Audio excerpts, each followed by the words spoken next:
ಪೂಜ್ಯಾಯ ರಾಘವೇಂದ್ರಾಯ ಸತ್ಯಧರ್ಮರತಾಯ ಚ ಭಜತಾಂ ಕಲ್ಪವೃಕ್ಷಾಯ ನಮತಾಂ ಕಾಮಧೇನುವೆ. ನನ್ನ ಸಮಸ್ತ ಗುರುಗಳಿಗೂ ಕೂಡ ವಂದನೆಗಳನ್ನ ಅರ್ಪಿಸ್ತಾ ಬಿಟ್ಸ್ ಆಫ್ ಇಂಡಿಯಾ ಕನ್ನಡ ಚಾನೆಲ್ನ ವೀಕ್ಷಕರೆಲ್ಲರಿಗೂ ಕೂಡ ವಿಭಾ ಶೆಟ್ಟಿ ಮಾಡುವ ನಮಸ್ಕಾರಗಳು. ದಿನ ಭವಿಷ್ಯ ಕಾರ್ಯಕ್ರಮಕ್ಕೆ ತಮಗೆಲ್ಲರಿಗೂ ಸ್ವಾಗತ. ಈ ದಿನ ಅಂದರೆ 13/11/2025 ಗುರುವಾರದ ದಿನ. ಇವತ್ತಿನ ದಿನ ಮಖಾ ನಕ್ಷತ್ರವಿರಲಿದ್ದು ತದನಂತರ ಪುಬ್ಬ ನಕ್ಷತ್ರ ಬರಲಿದೆ. ಹಾಗಿದ್ರೆ ಬನ್ನಿ ದ್ವಾದಶ ರಾಶಿಗಳ ಮೇಲೆ ಇವತ್ತಿನ ದಿವಸ ಏನೆಲ್ಲ ಫಲಾನುಫಲಗಳಿದೆ ಅನ್ನೋದನ್ನ ನೋಡೋಣ. ಇನ್ನು ಮೇಷರಾಶಿಯವರಿಗೆ ಇವತ್ತಿನ ದಿವಸ ಚಂದ್ರನು ನಿಮ್ಮ 5ನೇ ಮನೆಯಲ್ಲಿ ಸಂಚಾರ ಮಾಡ್ತಾ ಇರೋದ್ರಿಂದ ಇವತ್ತಿನ ದಿವಸ ನಿಮ್ಮ ದಂಪತಿಗಳ ಮಧ್ಯದಲ್ಲಿ ಒಂದು ಪ್ರೀತಿ ವಿಶ್ವಾಸ ಜಾಸ್ತಿ ಆಗುವಂಥದ್ದು, ಅಥವಾ ಯಾರೆಲ್ಲ ಪ್ರೇಮಿಗಳಿದ್ದೀರಾ ಅವ್ರ ಮಧ್ಯದಲ್ಲೂ ಕೂಡ ಒಂದು ಬಾಂಡೇಜ್ ಕ್ರಿಯೇಟ್ ಆಗುವಂಥದ್ದು, ಅಥವಾ ಅವ್ರ ಜೊತೆ ಎಲ್ಲರೂ ಹೊರಗಡೆ ಹೋಗಿ ಬರಬೇಕು ಅಂತ ಒಂದು ಮನಸ್ಸು ಮಾಡುವಂಥ ಒಂದು ದಿನ ಅಂತಲೇ ಹೇಳ್ಬೋದು. ಸೊ ಒಟ್ಟಾರೆಯಾಗಿ ಇವತ್ತಿನ ದಿವಸ ಒಂದು ಖುಷಿಯ ವಾತಾವರಣ ಇರುವಂಥ ಒಂದು ದಿನ ಆಗಿರುತ್ತೆ. ಇವತ್ತಿನ ದಿವಸ ನೀವೇನು ಪರಿಹಾರ ಮಾಡ್ಕೊಬೇಕು ಅಂತಂದರೆ, ಇವತ್ತು ನೀವು ಚಂದ್ರಗ್ರಹದ ಧ್ಯಾನ ಮಾಡೋದ್ರಿಂದ ಆಗಿರ್ಬೋದು, ಅಂದರೆ ಚಂದ್ರಗ್ರಹದ ಬೀಜ ಮಂತ್ರನ ಪಠನೆ ಮಾಡೋದಾಗಿರ್ಬೋದು, ಈಶ್ವರನ ಧ್ಯಾನ ಮಾಡೋದ್ರಿಂದನೂ ಕೂಡ ಇವತ್ತಿನ ದಿವಸ ನಿಮಗೆ ಮತ್ತಷ್ಟು ಶುಭವಾಗಲಿದೆ. ಇನ್ನು ವೃಷಭ ರಾಶಿಯವರಿಗೆ ಇವತ್ತಿನ ದಿವಸ ನಿಮ್ಮ ತಾಯಿಯ ಆರೋಗ್ಯದಲ್ಲಿ ಸ್ವಲ್ಪ ಒಂದು ಖುಷಿಯಾದ ವಾತಾವರಣ ಕ್ರಿಯೇಟ್ ಆಗುವಂಥದ್ದು, ಅಥವಾ ಅವ್ರ ಜೊತೆಯಲ್ಲಿ ನೀವು ಒಂದು ಒಳ್ಳೆ ಬಾಂಡೇಜನ್ನ ಕ್ರಿಯೇಟ್ ಮಾಡ್ಕೊಳ್ಳುವಂಥದ್ದಾಗಿರ್ಬೋದು, ಅಥವಾ ಅವ್ರನ್ನ ನೋಡೋದಕ್ಕೆ ನೀವು ಎಲ್ಲ ಹೋಗಿ ಅವ್ರನ್ನ ಭೇಟಿ ಮಾಡುವಂಥದ್ದಾಗಿರ್ಬೋದು, ಅಥವಾ ನಿಮ್ಮ ಭೂಮಿಗೆ ಸಂಬಂಧಪಟ್ಟಿರುವಂಥ ಕೆಲವು ವ್ಯವಹಾರಗಳನ್ನೇನಾದ್ರು ನಿಂತೋಗಿತ್ತು ಅಂದರೆ ಅದನ್ನು ಮಾಡ್ಕೊಳ್ಳುವಂಥ ಒಂದು ಟೈಮ್ ಅಂತಲೇ ಹೇಳ್ಬೋದು. ಇವತ್ತಿನ ದಿವಸ ನೀವೇನು ಪರಿಹಾರ ಮಾಡ್ಕೊಬೇಕು ಅಂತಂದರೆ, ಲಕ್ಷ್ಮೀ ದೇವಿಯ ಆರಾಧನೆ ಮಾಡೋದಾಗಿರ್ಬೋದು, ಅಥವಾ ಶುಕ್ರ ಗ್ರಹದ ಬೀಜ ಮಂತ್ರನ ಪಠನೆ ಮಾಡೋದ್ರಿಂದನೂ ಕೂಡ ಇವತ್ತು ನಿಮಗೆ ಮತ್ತಷ್ಟು ಶುಭವಾಗಲಿದೆ. ಇನ್ನು ಮಿಥುನ ರಾಶಿಯವರಿಗೆ ಇವತ್ತಿನ ದಿವಸ ಧೈರ್ಯವಾಗಿ ಕೆಲವೊಂದು ಡಿಸಿಷನ್ನ ತಗೊಳ್ಳುವಂಥ ಒಂದು ಟೈಮ್ ಅಂತಲೇ ಹೇಳ್ಬೋದು, ಅಥವಾ ಯಾವ್ದನ್ನ ಪ್ರಮುಖವಾದ ವ್ಯಕ್ತಿಗಳ ಹತ್ರ ನಾನು ಮಾತಾಡಬೇಕು, ತುಂಬ ದಿವಸದಿಂದ ಕಾಯ್ತಾ ಇದ್ದೀನಿ, ನನಗೆ ಒಂದು ಸಂದರ್ಭ ಕೂಡ ಬರ್ತಲ್ಲ ಅಂದರೂ ಕೂಡ ಅದಕ್ಕೂ ಒಂದು ಒಳ್ಳೆ ಟೈಮ್ ಅಂತಲೇ ಹೇಳ್ಬೋದು.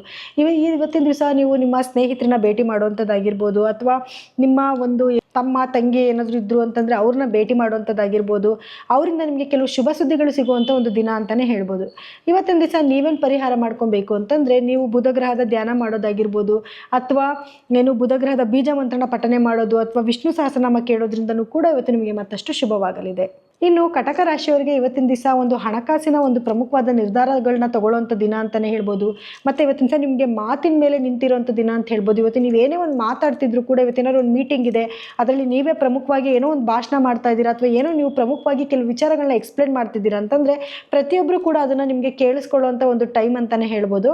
ಸೊ ಹಾಗಾಗಿ ಇವತ್ತು ಬಂದಿರೋಂಥ ಒಂದು ಸದಾವಕಾಶ ನೀವು ತಪ್ಪಿಸ್ಕೊಬಾರ್ದು. ಹಾಗೆ ಹಣಕಾಸಿನ ವಿಚಾರದಲ್ಲಿ ಇವತ್ತೊಂದು ಮಲ್ಟಿಪಲ್ ಆಗಿ ನಿಮಗೆ ಹಣ ಬರುವಂಥ ಒಂದು ಟೈಮ್ ಆಗಿರ್ಬೋದು, ಅಥವಾ ಹಣಕಾಸಿನ ಕೆಲವು ಪ್ರಮುಖ ನಿರ್ಧಾರಗಳನ್ನ ತಗೊಳ್ಳುವಂಥ ಒಂದು ಟೈಮ್ ಇದಾಗಿರುತ್ತೆ.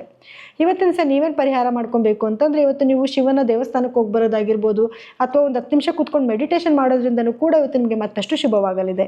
ಇನ್ನು ಸಿಂಹ ರಾಶಿಯವರಿಗೆ ಇವತ್ತಿನ ದಿವಸ ಕೆಲವೊಂದು ಚಂಚಲನ ಮೂಡಿಸುವಂಥ ಒಂದು ದಿನ ಅಂತಲೇ ಹೇಳ್ಬೋದು. ಯಾಕಂದರೆ ಏನು ಡಿಸಿಷನ್ ತೊಗೊಬೇಕು ಅಂತ ಗೊತ್ತಾಗಲ್ಲ.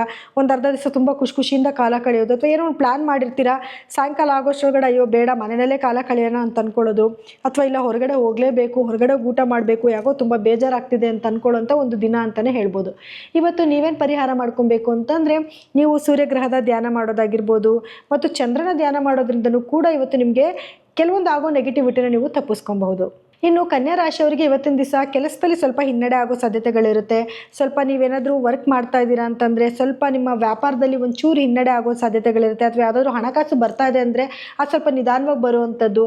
ಅದಕ್ಕಾಗಿ ಇವತ್ತಿನ ದಿವಸ ನೀವೇನು ಪ್ರಮುಖವಾದ ನಿರ್ಧಾರಗಳನ್ನ ತೊಗೊಳ್ದೇ ಇರೋದು ಒಳಿತು. ಇವತ್ತು ಮಾಡುವಂಥ ಕೆಲಸನ ನಾಳೆಗೆ ಹಾಕೊಳ್ಳೋದಾಗಿರ್ಬೋದು, ಅಥವಾ ಪ್ರಮುಖವಾಗಿ ಮಾಡಲೇಬೇಕು ಅಂತಂದರೆ ಕೆಲವು ಪರಿಹಾರಗಳನ್ನ ಮಾಡೋದ್ರಿಂದ ನೆಗೆಟಿವಿಟಿನ ತಪ್ಪಿಸ್ಬೋದು. ಇವತ್ತು ನೀವೇನು ಪರಿಹಾರ ಮಾಡ್ಕೊಬೇಕು ಅಂತಂದರೆ, ಇವತ್ತಿನ ದಿವಸ ನೀವು ಈಶ್ವರನ ಧ್ಯಾನ ಮಾಡೋದಾಗಿರ್ಬೋದು, ಅಥವಾ ಚಂದ್ರನ ಧ್ಯಾನ ಮಾಡ್ಕೊಂಡು ಏನಾದ್ರು ಕೆಲಸಕ್ಕೆ ಈಚೆ ಕಡೆ ಹೋಗೋದ್ರಿಂದ ಆಗೋ ನೆಗೆಟಿವಿಟಿನ ಖಂಡಿತವಾಗ್ಲೂ ತಪ್ಪಿಸ್ಬೋದು.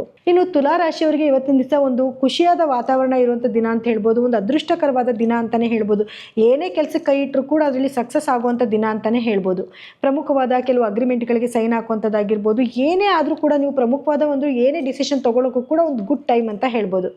ಇವತ್ತಿನ ದಿವಸ ನೀವೇನು ಪರಿಹಾರ ಮಾಡ್ಕೊಬೇಕು ಅಂದರೆ, ಲಕ್ಷ್ಮೀ ದೇವಿಯ ಆರಾಧನೆ ಮಾಡೋದಾಗಿರ್ಬೋದು, ಅಥವಾ ಶುಕ್ರ ಗ್ರಹದ ಬೀಜ ಮಂತ್ರನ ಪಠನೆ ಮಾಡೋದ್ರಿಂದನೂ ಕೂಡ ಇವತ್ತು ನಿಮಗೆ ಮತ್ತಷ್ಟು ಶುಭವಾಗಲಿದೆ.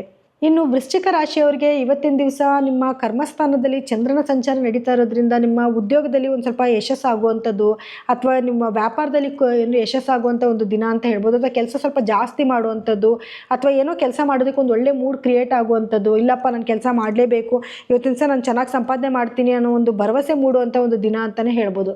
ಇವತ್ತು ನೀವೇನು ಪರಿಹಾರ ಮಾಡ್ಕೊಬೇಕು ಅಂದರೆ, ಆಂಜನೇಯನ ಸ್ಮರಣೆ ಮಾಡೋದು, ಅಥವಾ ಆಂಜನೇಯನ ದೇವಸ್ಥಾನಕ್ಕೆ ಹೋಗಿ ಬರೋದ್ರಿಂದನೂ ಕೂಡ ಇವತ್ತು ನಿಮಗೆ ಮತ್ತಷ್ಟು ಅದೃಷ್ಟ ತಂದುಕೊಡುವಂಥ ದಿನ ಇದಾಗುತ್ತೆ. ಆಗುತ್ತೆ ಅಂತ ಹೇಳ್ಬೋದು. ಇನ್ನು ಧನಸ್ಸು ರಾಶಿಯವರಿಗೆ ಇವತ್ತಿನ ದಿವಸ ಒಂದು ಅದೃಷ್ಟಕರವಾದ ದಿನ ಅಂತ ಹೇಳ್ಬೋದು. ಏನೇ ಒಂದು ಪ್ರಮುಖವಾದ ಕೆಲಸಗಳನ್ನು ಮಾಡುವಂಥ ಒಂದು ದಿನ ಆಗಿರುತ್ತೆ. ನಿಮ್ಮ ತಂದೆಯಿಂದ ಕೆಲವು ಸಪೋರ್ಟ್ ಸಿಗುವಂಥದ್ದಾಗಿರ್ಬೋದು, ಅಥವಾ ತಂದೆ ಆರೋಗ್ಯದಲ್ಲಿ ಒಂದು ಒಳಿತಿನ ನೋಡುವಂಥ ಒಂದು ದಿನ ಅಂತಲೇ ಹೇಳ್ಬೋದು.